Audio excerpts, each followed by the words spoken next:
Welcome, everyone, to episode 4 of Graphic Content Podcast. My name's Jim Mason. I'm here with Adam Messinger. And we're here to break down weeks 3 and 4 of DC Rebirth.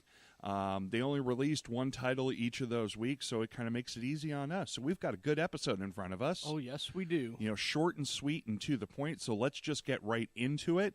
We're going to actually review Titans number 1 because that was the one that released in week 3. I told Adam we were going to do it the other way around, so I'm kind of playing with him a little bit. Yep. You know, a little Survivor Island kind of plot twist there, but I thought that we should kind of take it in chronological order. So, as long as I get the immunity idol, that's all I care about. I say we both get the immunity idol after the stuff we've endured trying to produce this damn thing. So, yeah. you know, we're still kind Absolutely. of doing our happy dance after beating the gods of technology, but they're a looming threat. You know, waiting for us in the shadows. Should we become? Should our heads get too big? Yeah. So we're going to just jump right into it at this point. So Titans number 1, the writer on that one was Dan Abnett, and he was the writer of the Aquaman book that we reviewed last episode that we were both kind of meh on, but kind of hopeful for the future of the title. Yeah. So Dan Abnett is the writer of Titans number 1 with art by Wildstorm veteran Brett Booth. I think it's safe to say he's a Wildstorm veteran. Oh, yeah. From absolutely. way back. Mid-90s. Mid-90s, you know, he was the sort of Jim Lee apist. Oh, really? Guy. Oh, yeah. I mean, he was very much like, you know, in the Jim Lee school of design and pose and all that. Okay. And he's evolved since then, obviously. He went on to do work at a couple of different companies, including Marvel. He did a fairly long run on the Anita Blake series, a miniseries for Marvel. And then he's come back to DC, most notably on Teen Titans during the New 52 relaunch. Yeah. And, you know, I was kind of a Brett Booth fanboy in the 90s. I liked his art on Stormwatch, on the pre-Warren Ellis Stormwatch. When I saw his work on Teen Titans many, many moons later, I can say I was not a fan of his. So when he was announced as the artist for this book, I got a little verklempt. I wasn't sure if I was going to like this book. You know, full disclosure, based from our first episode where we unpacked DC Rebirth by Jeff Johns and the various artists on that, I think it stands bearing repeating at this point. I am an old school Titans fan. Like, you know, growing up, you know, in the middle of nowhere, you know, we bought our comics not at a comic book store. We bought them at a 7-Eleven back in the day. And there were 2 comics that I could afford with my allowance without any difficulty. And that was the Claremont Byrne Uncanny X-Men. And it was Wolfman Perez Teen Titans. I mean, those were the 2 books, and you want to talk about books that speak to teenagers, you know, feeling outcasty, not sure who, you know, what your place is, you know, cast of characters that you can easily draw lines of connection to with other characters in your own life, your friends, your family, people at church, etc. And those 2 books were formative reading for me in what I like to this very day, you know, 25, 30 years later. So they're important books to me. And Titans has always been a book that I have loved. I have been collecting the reprint trades that they've been putting out recently of the Wolfman Perez run. And I'm just in love with that book as much as I was back in the early 80s when it came out. But I'll tell you, the New 52 Teen Titans broke my heart. You know, it lost all sense of legacy. It turned characters that I loved during the Jeff Johns run on Teen Titans some years ago into this weird kind of heavy alt metal bullshit. I mean, I'm just going to call it as it is. I mean, Wonder Girl, I love the character of Cassandra or Cassie Sandsmark. To see her turned into a conflicted, angry teenager with a barbed wire whip, you know, that was magic from wherever, was lousy. I loved in the Jeff Johns Teen Titans where Cassie kind of evolved over from the issue 1 all the way to the end of his pretty run. much the end of the run there. Yeah. Where she started out as a good girl wanting to live in the legacy of Diana and Donna Troy. And then when I guess there was a point, if I remember correctly, where Superboy Connor had seemed to pass away, she adopted his T-shirt and jeans look. Yep. And had a real identity crisis that was further complicated by a budding romance with Tim Drake. Yep. I mean, this is the stuff that made the Teen Titans fantastic back in the day. And, all of that came screeching to a halt. And, there was a gap between that Teen Titans run and when New 52 Titans debuted. But New 52 Titans was... I don't know how best to say it, but it's like that sound of a record scratching, like, and grinding to a halt. It was no slam against the new characters. I thought they were maybe a little bit too stereotypical, but, I'm not going to complain about the new characters that were in the book. My complaints were strictly with the characterizations of, like, Tim and Cassie and Raven. Oh, with her giant helmet over 90% of her face. Because, when you think young teenage sorceresses, you think they need head armor. And with no eye sockets. No eye sockets. They could just see it's magic. Fuck you. So we will be using some potty mouth on this one because that Teen Titans run just...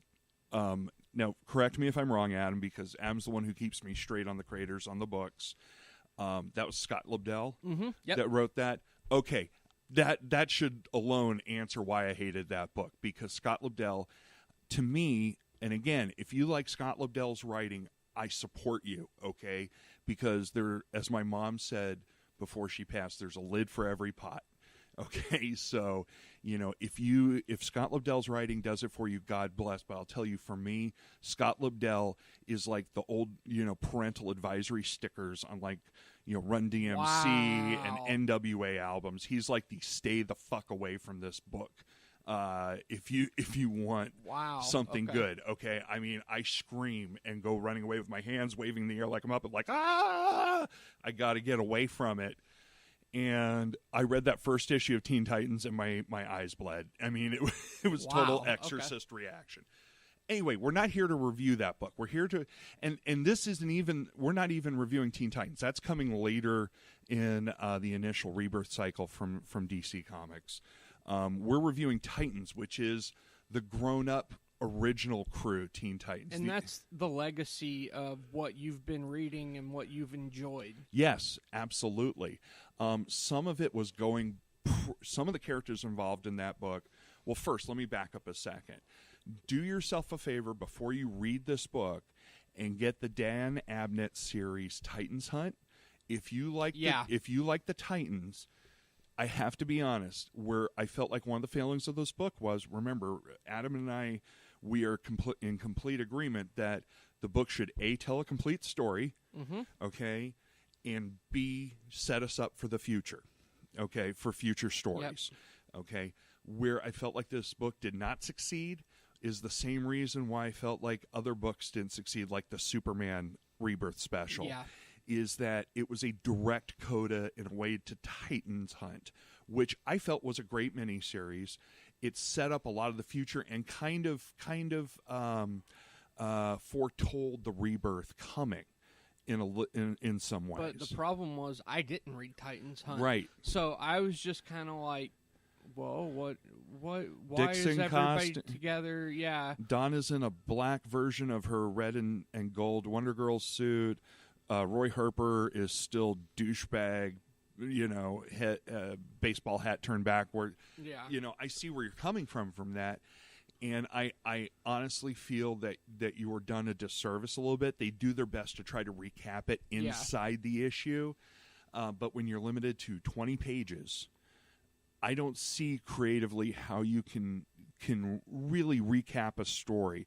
They might have wanted, if I was DC, I would actually steal from Marvel this one time and put a text piece on the first issue recapping Titans Hunt, which they didn't do, because they don't do what Marvel does. That's fair. But it's a little confusing if you're coming into it without having read those 5 or 6 issues. Yeah, I was excited to see Brett Booth. He's one of those guys that whenever I see a singular piece from him, I love it. Yeah. But I'm always reminded when I read his sequentials that he's not as strong of a sequential storyteller as he is an illustrator of a single image. Right. His poses are great. I even like his facial designs. His facial designs have really improved over, his facial expressions have improved. Yeah. I would say from Wildstorm to Anita Blake to this. They sure weren't that hot, I thought, in Teen Titans book by but the how writer. Much of that was the discoloration of Scott Lobdell? Oh, it was the and that's part of it is that it's funny how much a writer can affect my view of a comic. So when I think of the New 52 Teen Titans, I think of this explosion of clashing primary versus pastel colors and just nonsense from page to page. So, I'm washing that away with Brett Booth because I loved Brett Booth back on the Stormwatch. I mean, and his Backlash miniseries and stuff like that. That's me. So I'm totally with you on Brett Booth. And that sequential storytelling isn't, where you get that panel to panel flow is what we're talking about. If you're not familiar with the term. Myself, I love really his character designs, and his facial expressions have gotten better, but it seemed like everything was posed in every single panel. And that I want to like his character designs, I really do, but I felt like his design for Wally West's new costume was a complete misfire. Now, do we know if that was Brett Booth that did design that from the ground up? You know what? To be fair, I don't. I don't know that. And I don't know that and that's either. Just an assumption on my part. And I will say this, that the new Wally West costume, to me, would have been cooler if it reversed the color scheme of the Kid Flash costume. Like a red top with a yellow bottom, so that Kid Flash could be Kid Flash, but that it would honor him. That's just me. What's funny is since we've read that, Titans #1 has come out. Yeah. And I saw a cover for it. It was the variant cover. Yeah. And I was like, all right, this costume absolutely works with a different artist behind it. Okay. And that's totally fair. And, all speculation aside, I wasn't a big fan of the new Wally costume. But here's the thing. It was obviously Wally. And so there was no mistaking that hair. Nope. There was no mistaking that smile. And there was no mistaking the heart of the issue. And, despite the limitations I feel like Dan Abnett was running under, and again, we're just projecting. We have no insight into the comics industry beyond just being readers ourselves. But besides the constraints that we speculate that Dan Abnett was under from transferring from Titans Hunt into this book. Well, Titans Hunt was supposed to be 12 issues. It got cut down to 8, I believe. So yeah, I'm sure he didn't get to do everything he wanted, or there was some type of editorial problem. It was probably timing with Rebirth. I mean, let's be frank. I mean, if you have 12 issues, it's kind of like Batman versus Superman. You cannot take out 1/6 of a movie and have it be a cogent piece. Yeah. There I am using the word cogent again. Yeah. But so credit where credit is due. I thought he made Titans Hunt work despite that cut and compression that he was forced to go under. But again, that's just me, and maybe I'm a Titans apologist, Titans Hunt apologist.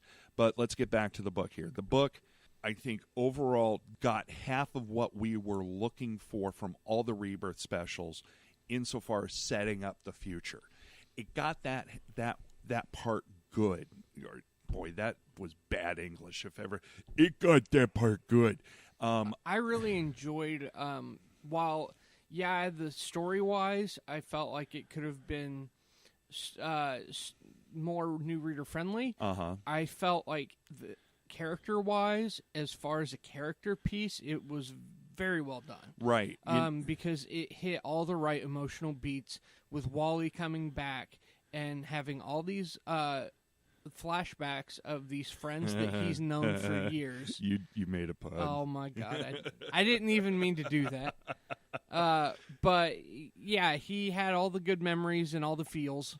And, he was the one that kind of, I guess he has the magic speed force power of triggering someone's memories of what was stolen from them. Oh, that makes sense. Yeah, that's you right. Remember, every time he would come into, he came into physical contact with Nightwing first, and he's like, wait, what is,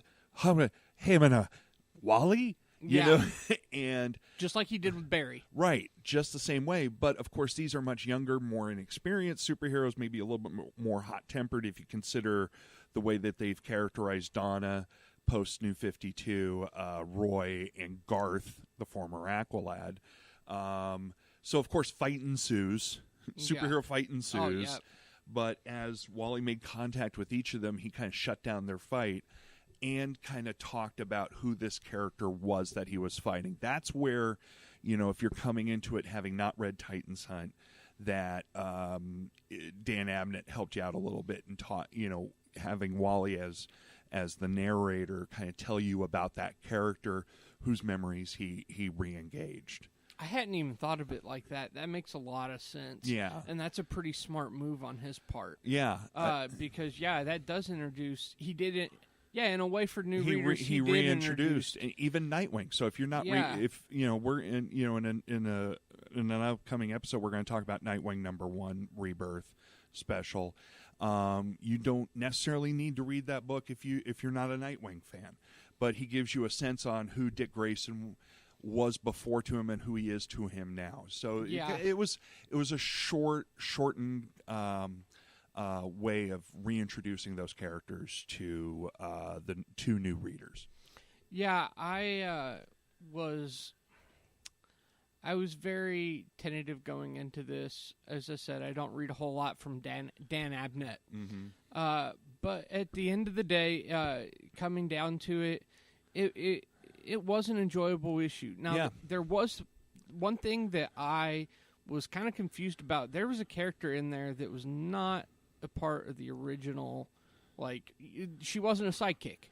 Well, okay. And what was her name again? Well, in pre-crisis she was known as Lilith, but in the post-continuity her code name is Omen. Okay. Yeah. Okay. Lilith was a character from the days of, and I could be wrong on the writer here, but the artist, the Nick Cardy days on Titans in the early to mid 70s. Okay, so like Bob Titans. Haney and Nick Cardy and all Bob that. Haney, exactly. That's who I was blanking on.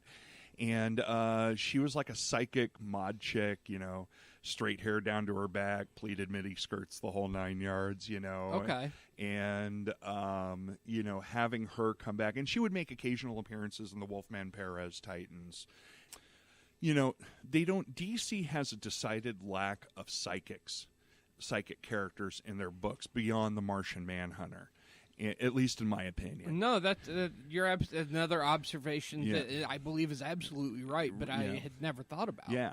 So, having a psychic on the Teen Titans actually gives them a decided edge over many of the other supergroups that are operating on the planet because it's such a rare ability. Now, when Young Animal stuff comes out, we're going to get Doom Patrol, so maybe we'll get a crazy Steve Dayton Mento character again, or maybe Miss Martian will be part of the new Teen Titans book coming out. I don't know if it's planned for her being there or not. I like that character from Young Justice. But Lilith serves a really important role in the fact that she was the one who was protecting the Titans from the Mr. Twister demon in the Titans Hunt miniseries. I don't want to ruin it. Read it in trade. I think it's a worthy read, so that'll be coming out soon if it's not out already. But Omen, again, as a character from DC canon, it's just going a little bit further back than even the Wolfman Perez stuff. Now, Jim, when the rubber meets the road, what would you give this on our rating scale? Well, let me just explain it first just a little bit. So I don't feel like this book succeeded as a new reader-friendly starting point story-wise. I mean, it kind of gives a sense, it gave us a little bit of a sense that Wally and the Titans might be at the tip of the spear when it comes to figuring out where those 10 years went in DC Rebirth. But they didn't spell it out. They didn't spell out what the Titans are, other than a group of millennial friends hanging out in spandex and beating up bad guys. So I can't give it high marks for setting it up for the future. But I felt like the story of Wally reconnecting with his friends and helping his friends remember who he was gave me kind of the emotional feels of, a group of old friends getting back together again. So I'm definitely going to give Abnett points for that. Again, Booth, mixed reviews on Booth. I like the way he's designed the characters. I just didn't like the way the characters moved. But based on my love of the property and my hope for the future, again, as part of I'm also going to add an extra category for this one because this is Titans, and to me this is one of those sacrosanct titles. I feel like it's being handled as well as possible at the moment, and I'm looking forward to the next issues coming out. So I'm going to give it a solid 3. I'm in the exact same boat. I'd give it a solid 3, just because I felt like what the comic lacked for in story, it did make up in that the emotional connection. Yeah, I feel like a lot of these Rebirth specials, I think we're starting to kind of repeat ourselves a little bit. A lot of these Rebirth specials are codas to the new 52 books going into the new Rebirth universe, and I feel not the good ones. Not the good ones. The good Rebirth specials don't do that. No, they don't. And like last episode, we talked about how the Flash just knocked it out of the park. I mean, it was just one of the best efforts I think they've put out there so far. I mean, it was really, really, really good. So anyway, let's move on. So we both gave it a 3, which is a fresh rating for us. So, good job, Abnett, Booth, and I think Norm Rapman did the inks on that. Yeah, and then Andrew Dahlhaus did the colors. The colors didn't blow me away in this book. I was literally thinking Before that we same move on, thing. I do want to say this because, the last few episodes I've been talking a lot about, wow, I'm a layman and the colors are great, and holy shit, DC colors. Didn't really connect for me. It was really dark. The tones were really muted. And I think in a book that's about friends reconnecting, sort of that Big Chill kind of moment, is that too old of a movie reference for you, Adam? I don't even know what you're talking about. Yeah, okay, it's too old of a movie reference. Okay, I was like, Big Chill. Oh, he had a chill up his spine. No, Jesus, God damn it, you're so young. But what I will say is, it was about friends reconnecting, and I thought that the color scheme could have done something to be evocative of that. I know that Wally was confronting is the wrong word, but that Wally was getting the band back together, reconnecting in a dark apartment, and they felt like they were under attack and all that.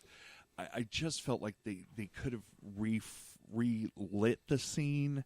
The lighting design of it. I don't know how else to put it. The lights were out the entire time. Like, what the hell were they doing in a dark room together? But of course, right, Wally is just shooting lightning off of him. And I really think that if with the coloring going forward on that book, if you're in a dark room but you got a guy shooting lightning, that you have an opportunity to do some really interesting lighting effects just with the colorization of the book. And they missed what I thought was a really cool opportunity to do that. So this is the first DC book for yours truly, which was a complete miss on the coloring. So hope that gets I hope to see better in the future, to be somewhat positive about that. So moving on. We got Justice League Rebirth #1. Holy good God. This is Bryan Hitch being Bryan Hitch. Hitch, as they like to call him, Old Hitchy. Back in England, I think Warren Ellis is the one who called him Old Hitchy. Yeah. Back in the day. This was, I got to be honest, this book made me smile. So I'm looking at the first title page, and you got Bryan Hitch drawing these widescreen authority style, or even back during his JLA run with Mark Waid.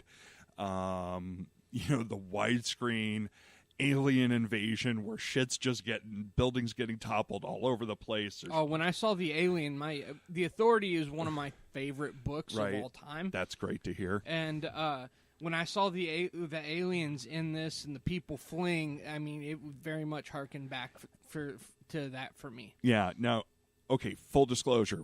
Of filmmakers that I hate, Michael Bay is at the top of my list.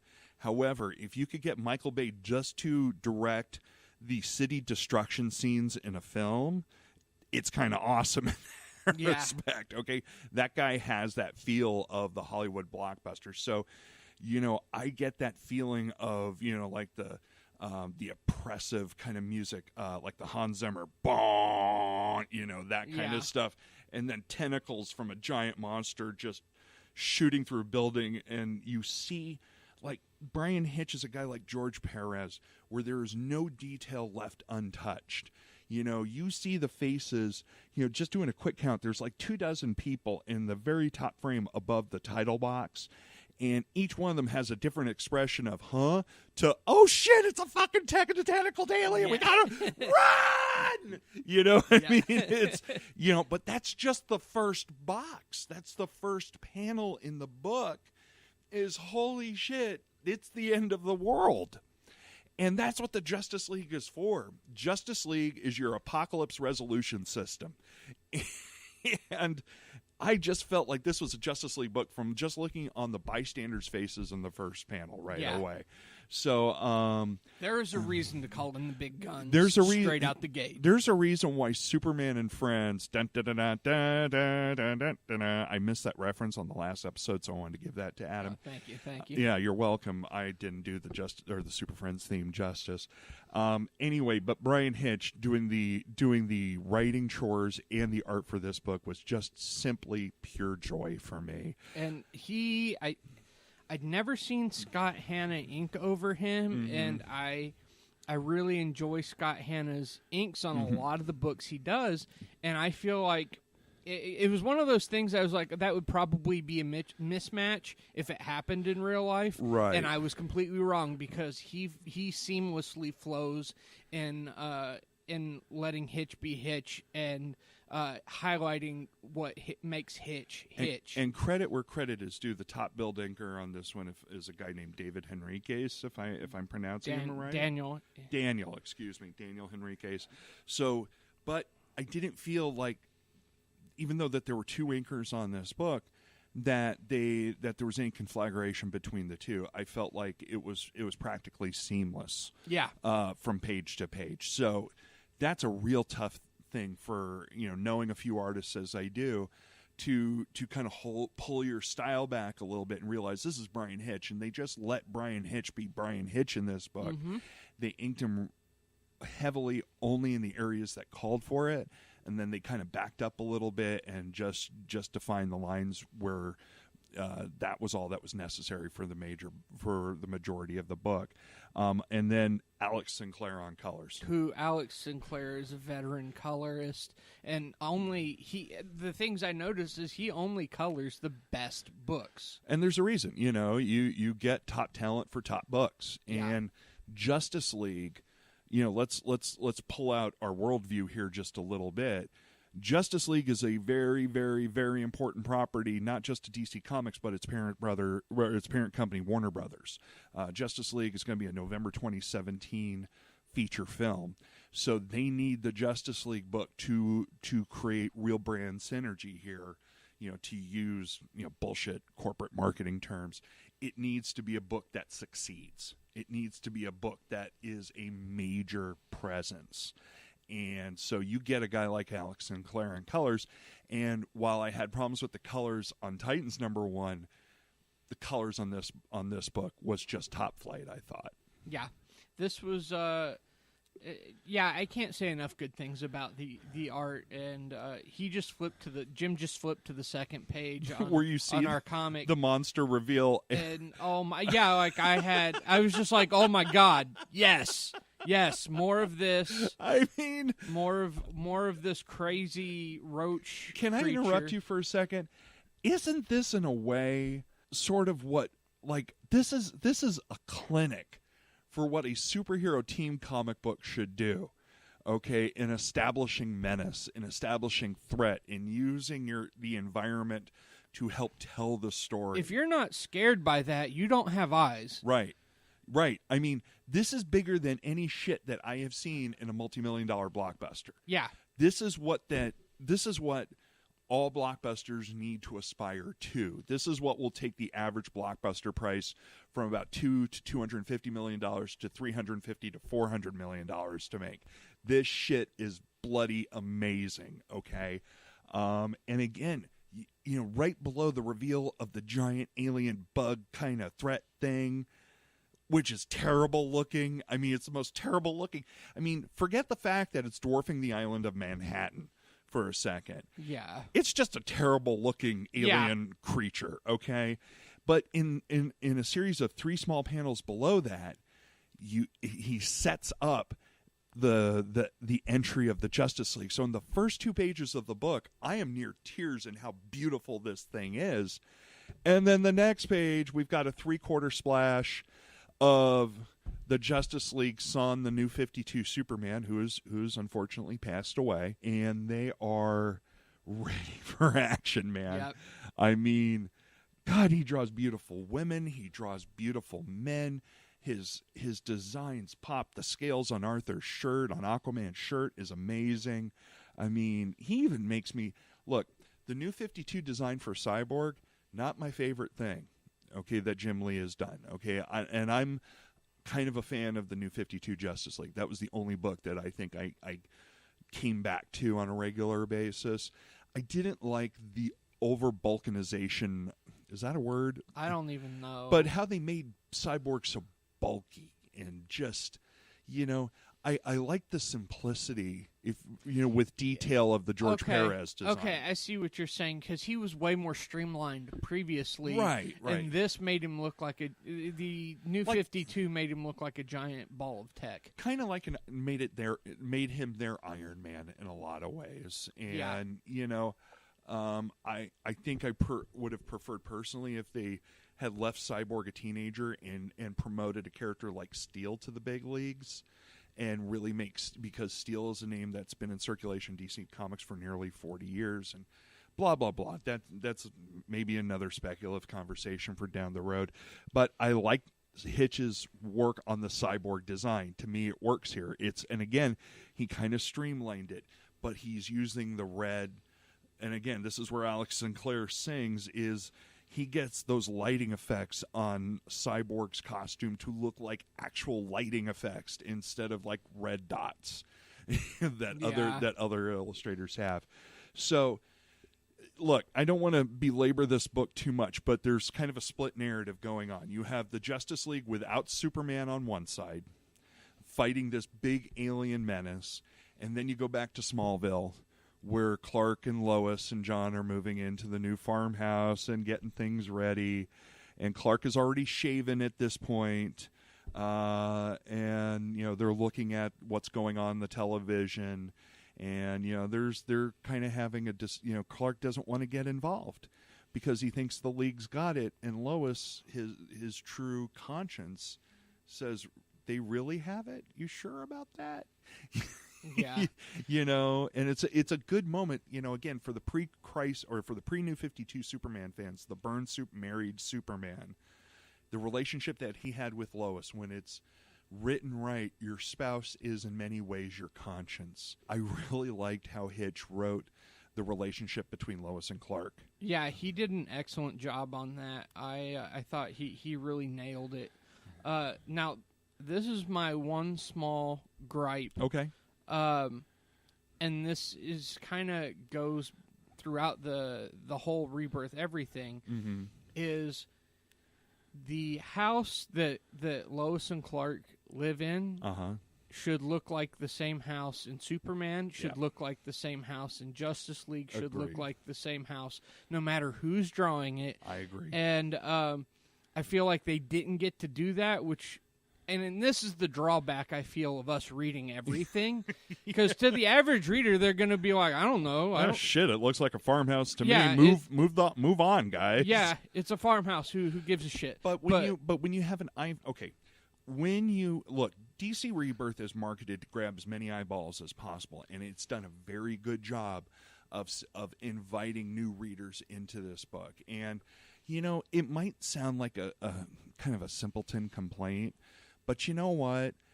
Like, back in the Marvel days, back in the Byrne Claremont X-Men days, like if the Avengers went to go visit Professor X's school for gifted youngsters, it looked like Professor X's school for gifted youngsters. And vice versa with Avengers Mansion. Avengers Mansion was always Avengers Mansion. The Justice League Watchtower, when that was in full effect in Grant Morrison's run, back when it was based on the moon, it was the Justice League Watchtowers designed by Howard Porter. Now, I know that we're talking about more higher reality kind of concepts than just a farmhouse, but it's a little bit jarring to see, it's a yellow house in one issue, and then it's a brown house in the next, and an old colonial in another issue. I feel like editorial has to really review that stuff. And that's also stuff that I kind of put at the feet of Mark Chiarello, the art director for DC Comics. Character designs are super important, obviously. And Mark Chiarello, who's an awesome artist in his own right. But if you're going to be an art director / editor, continuity is important. And at least having the houses look similar. Not every artist is going to draw the house the exact same way. But it was a little jarring, I got to be honest, to see that first panel with the farmhouse. And I was like, is that the farmhouse from Smallville, or is that from the TV show, or is that? And I had to go. I did the exact same thing you did, and it's not. It's not the same book not the same house from the Superman books.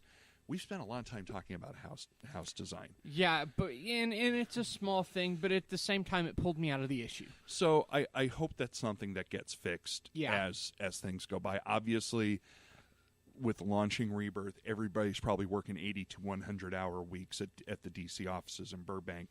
God bless you guys. You guys are really reinvigorating your line. We just ask that just a little more detail, please.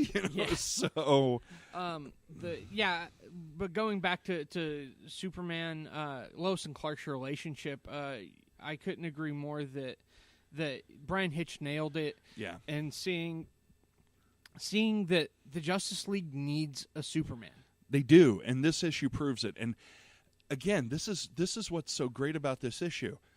It's relatively self-contained, leaves dangling plot threads. We're not going to spoil the ending for the book, but Superman might be making an appearance towards the end of the book. Yeah. Okay, fuck it. Superman makes an appearance towards the end of the book. Okay, spoiler alert.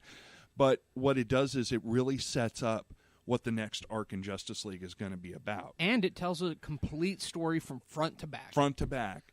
It introduces so the group of Justice Leaguers that show up are Batman, Wonder Woman, The Flash, Aquaman, and Cyborg. Those 5. And then we also get Jessica Cruz and Simon Baz. Exactly. Coming in from out of nowhere, but they, like Green Lanterns are supposed to, they are inbound hot, and they lend some much-needed firepower to the Justice League. And then you got Superman, but none of it's working. And then Superman comes in and kind of, he's not just a human cruise missile or a humanoid cruise missile. He is a leader. He's an inspirer. The role of Superman is an inspirational one as much as it is a power rating one. Does that make any sense? Yeah, he's more than just a physical weapon. Yeah, he inspires all those around him. And even though this was not the Superman that was their friend, this is a Superman nonetheless. And they kind of followed his lead towards the end of this book. Yeah, they all kind of fall in line behind him once they realize Superman is here. This is, or at least a Superman is here. And that's what makes the DC universe so interesting to me again, is that it's not the Kal-El from the New 52. It's the Kal-El from somewhere else. And but by the end of this, I feel like they accept him as Superman. And it makes sense. It's not forced. But they're not sure about... They accept him as Superman, but they don't know who he is. Yeah. Because everybody learned who each other were really early on in the New 52 Justice League. Yeah. So it asks some questions at the end of the book. And, we're flipping through the book right now. And there's the panel introducing Simon Baz and Jessica Cruz. And goddamn, Bryan Hitch, not only does he draw great human forms, but he draws action. He draws them in flight, and he draws them at angles you don't see other artists draw characters in flight at, you know? Yeah. I mean, it's just... I had a friend we dedicated an episode to who passed away, our late friend David Phillips. And without, please check back to episode 1 about our thoughts on Dave. But he had this saying, he had this rating system where if he didn't like it, he wouldn't say it was bad, he'd say it was silly. And, and if it was just okay, he would say it was reasonable. This page would receive the ultimate Dave compliment, which was neat. And he'd punch the T at the end of it. And this page to me is neat. So great job to Hitch on this one. He got moments for all the characters to shine. And there was a neat coda of the Justice League at the end thinking, they're still mourning their friend. They're still mourning their Clark having died. And Wonder Woman is near devastated because for the majority of the New 52, they were a couple. They were a real couple, and they had their problems, and they had ups and downs, but they were in love with each other. And it really shows the devastation on one of the strongest characters in the DCU internally, not just who can bench press, but she has one of the strongest wills in the DCU. And they established that in the New 52. And she is at the border of being wrecked. I won't say she's completely wrecked, but she's completely confused as to what she saw. It's like seeing a ghost of a past loved one walk right by you. And Hitch doesn't shy away from that, but he also doesn't shy away from the camaraderie of the League. And I feel he was one of the only writers to really touch on that because yes. Greg Rucka, he has another agenda in his Wonder Woman book. And priorities to establish the Diana going forward. Yeah, and this was a great job at touching on an issue that wasn't addressed in any of the other Rebirth books. And that's what makes superhero comics fun for fans of interconnected superhero comics, of big continuities, is that maybe the Wonder Woman book doesn't have the time to address something. Maybe they can take that time in the team book to address that. Maybe it makes more sense for her to bring that up amongst her friends and to be comforted by her peers in that respect. It would have been nice if Rucka could have gotten to it, but he wasn't able to. There was way too much story to tell in 20 pages. Well, I was about to say, his whole thing is he has another agenda. Yeah, and he has to in that book. Yep. And it's probably self-mandated and editorial mandated. They're probably both on the same page.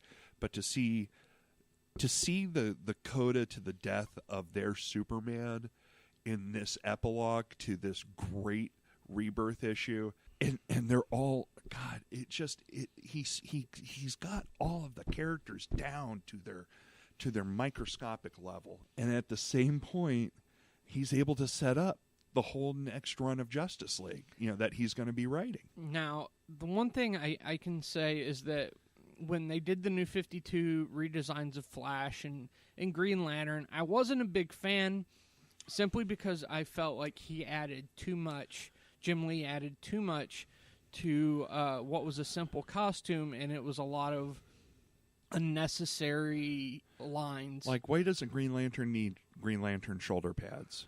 Yeah. Why the high collar on every character that doesn't wear and a why mask? All the extra lines through the costume. Batman, anybody? Yeah, and then with Bryan Hitch's interpretation of that costume for Flash, oh man, I'm just like, well, yeah, of course this works. This looks fantastic. Yep. And one of my biggest gripes about Rebirth was the new Superman costume. I absolutely loathed it. Did you? Okay. Yeah, I thought it was terrible. I thought it was one of the worst Superman costumes I'd ever seen. They really darkened the palette on that Superman's costume. And I hated the belt, and the boots were what killed me most. I was just like, those are so stupid. Why would you even do that? What's the point of even having the color highlight on it? And seeing Hitch draw that, I don't hate it. Yeah. You can't hate Bryan Hitch's art. It's impossible. Yeah. I mean, I think he just draws everything goddamn well. And This is no exception. This is no exception. Forgive our 5-10 minutes of bitching about the farmhouse, but there's just a slim panel at the top towards the end of the book of, the Justice League Watchtower 22,300 miles above the Earth or whatever the hell. It shows the Watchtower in orbit above the Earth. Yeah. It looks like the Watchtower. Mm-hmm. So that's they're in the Watchtower. They're above Earth. They're in a room that to me was very reminiscent of the Carrier from the Authority where they're meeting in. Oh, I can totally see it now. Can you see that? Can you see that meeting room on the Carrier? So we're at page, at least on Comixology, we're on page 14. Yeah. And there's the second panel on here. You see this window to space, and had it been the Carrier, it would have been the window to the Bleed. Yeah, exactly. And so, look, it doesn't mean that he stole it from his run on the Authority, but it was evocative of that. So in other words, not only is his human designs or his character designs fantastic, not only can he draw humanoids and inanimate objects in action better than just about any other artist out there. I'm saying better than most, not all, but his architectural designs, his background designs. I mean, this guy, he's just, look, big sloppy kisses to Bryan Hitch over the internet. This guy is the best in-house talent, and I know that Hitch cannot draw every issue and write every issue of Justice League going forward. This Rebirth special put the series that he was doing in the New 52, it put that behind schedule. Yes. But he had a lot of plates to spin at the same time. And I will say thank you, because this issue was fantastic. It really was in every single way. Man, I want to see him draw a Green Lantern special. Just give me one issue of all Green Lanterns, because the way he was able to draw them, creating constructs and fighting the alien menace and all of this. And then, here's the money shot right here, towards the end when Superman joins the group to help them put the final nail in the alien's coffin. That money shot of the 7 or 8 of them, I should say, because there's 2 Green Lanterns. Yeah. Of the 8 of them together is just like, poof. And then the very last page, there's no way he's getting anything under than, $7,000-8,000 for that. For that final splash panel. Yeah. Look. That's going to be on a poster. I mean, that's just such a marketable image. That might become my phone's wallpaper. I'll tell you what, it is so beautiful. And yeah, I would frame that and put it in my office. Mm-hmm. This final page of the team kind of splitting up, and they're all just like, it's what I call the senseless team action shot. It's like, Batman's just kind of in the middle, and Flash looks. It's ridiculous. But at the same point, it's fucking awesome. Yeah. Yeah. Aquaman is stabbing I don't know what, and he's angry, but it doesn't matter because it fits with everything, and it looks fantastic. It looks fantastic, and Cyborg, he's going to be shooting something, but I don't know what fool's going to take it. Barry Allen's got a huge smile on his face. Simon and Jessica are splitting off into the air. Diana looks triumphant. And she has so much grace. In her pose. Oh my God. Because she's more than just being about this physical powerhouse. She is a creature. What was the caption on the Wonder Woman movie poster? It was like power, grace, wisdom, wonder. I think was the caption under that. That sounds familiar, yeah. And I think those are the 4 pillars that that Wonder Woman in writing and art should stand on.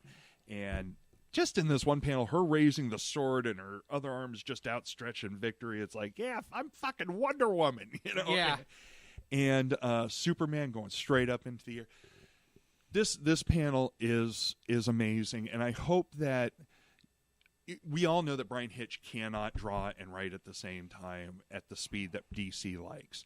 Especially two books a month? No. It's not going to happen. No. But I hope that's not. We may get an annual down the line if we're lucky. That's what I was going to say. I would love to see Hitch be afforded the time, maybe put him on a 5-week schedule or something like that, so that we could get maybe 1 issue a year from Bryan Hitch, or we can get a regular degree of covers from him or something, because he is yes, he is writing one hell of a book, and I love to see the fact that he is branching off and becoming a hell of a writer also. I mean, those moments, again, I'll say it again, those moments showcasing the relationship between Lois and Clark were subtle. They weren't over the top. Nobody was beating Clark over the head to join the Justice League again. The interaction between the 5 Justice Leaguers who first showed up. It was very organic. Very organic. It felt like, Batman shouting orders, and, they're kind of like, okay, Batman's shouting orders, we better do it, like blah, blah, but they're uninspired at that point, and Flash was happy, and Wonder Woman was warrior-like, graceful warrior-like, and Cyborg, he was looking for tech answers, and, he was the inquisitive one in that. And I just felt like he nailed the characters, without going into it from my layman's point of view too much. I mean, he just nailed the characters throughout. All right, Adam, so look, with all that being said, Bryan Hitch's writing, Bryan Hitch's artwork, his inker's work on not overpowering his art and showing seamless transition from one inker to the other, and the brilliant Alex Sinclair on colors being the brilliant Alex Sinclair on colors. And again, we haven't talked as much on colors on this issue as we have on previous issues of other Rebirth specials. But dude, bomb diggity. I mean, it was A+ on the colors. Yeah, he nailed it. He just nailed it. So, that being said, I'm going to pitch to you, sir, the first rating on Justice League Rebirth Special number 1. 4 1/4. 4 1/4. I'm going to give it a 4.5. I feel like, again, it seems like you and I were in sync in a lot of ways, but it gave me the warm and fuzzies. I'm going to give it an extra 1/4 point just for the warm and fuzzies that it gave me. And that final page, just looking at with you right now, is like, yeah, this is a 4.5 book. This is the best book of that 2-week span of time. Oh, yeah, hands down. And, again, no slight to Titans, but I think you've got a heavier lift in front of you than Bryan Hitch does, because he's, with his previous JLA book and now transitioning to Justice League, I think Bryan Hitch is on a roll, and I think he is going to keep on trucking with that role right now. So, yeah, I definitely agree with that. And the only reason it was off a 1/4 point for me is because I gave Flash a 4.5. Okay. And I barely enjoyed Flash more. Not that this book was bad. I just enjoyed it a tiny bit more. And you talk about Titans, I'm a huge Flash fan. There you go. Okay, totally fair. But, dude, 4.25 and 4.5, so that gives it a 4.33 between the two of us. That was really good. So, and look, for what Titans had in front of it, scoring a 3, a fresh rating from the two of us on that, I think that was an accomplishment for that book. I just really hope that they can get some of the crap out of the way that they were dealing with in that issue to really have a successful run on that book. And this will be one of the first times in God knows how long that they will have had a successful run with the grown-up Titans. How about that? Because every other time they've tried, it hasn't been that good. So I got to tell you, kids, we have spent almost as much time in this episode talking about 2 issues as we did last episode talking about 5 issues. Yep. That should really tell you something about... We're very good at rambling. We love you guys for sticking with us on that, and we hope you enjoyed our thoughts on this issue, and we'd like to hear your thoughts on this issue. Hit us up on Gmail, thereal.graphiccontent@gmail.com. You can also hit us short form on Twitter @GraphicPodcast. Adam, where are you on the interwebs? I am at Adam S. Messinger, MESSINGER. That's on Twitter, Instagram, pretty much any form of social media. You'll find me there. And just using my full name as a handle. There you go. And you can hit me up on Twitter @Jimmers with 3 M's. You can look at my cat and role-playing game pictures on Twitter @Jimmers with 5 M's. I will be... I thought 5 M's was Instagram. 5 M's was Instagram. What did I say? You said 3 M's. Damn it. Okay. Let's start again. I'm just leaving this in. Okay, Twitter, @Jimmers with 3Ms. Instagram, @Jimmers with 5Ms. And then make sure to like us on Facebook. Please like us on Facebook. And if you really like us, you can hit that share button. Hit that share button. Also on the YouTubes where we're posting this right now. If you like all the episodes that we've been deploying so far, hit the subscribe button. And please give us a thumbs up for this broadcast if you liked what you heard. And if you didn't, let us know. We want to hear from you guys. I will tease the next episode 5 of the Graphic Content Rebirth podcast. We've got 3 issues that we're going to be discussing. That will be Hal Jordan and the Green Lantern Corps Rebirth Special #1, Nightwing Rebirth Special #1, and Ambush Bug Rebirth Special #1. God, if only DC give me an Ambush Bug book. Oh, no? No, we're not doing that. Oh, shit. That okay. that you were reading the wishful thinking list okay. that I was writing down. Sorry. No, actually, we're going to be looking at Gene Luen Yang's new Super Dash Man #1, which is not technically a Rebirth book, but it is a new book launching during Rebirth, so we want to give under the Rebirth banner. Under the Rebirth banner, so we definitely want to give that book a look. We will definitely have some, or at least we hope to have some interesting things to say on that. So for Adam Messinger, I'm Jim Mason, and we will see you next time on Graphic Content. Go read a comic.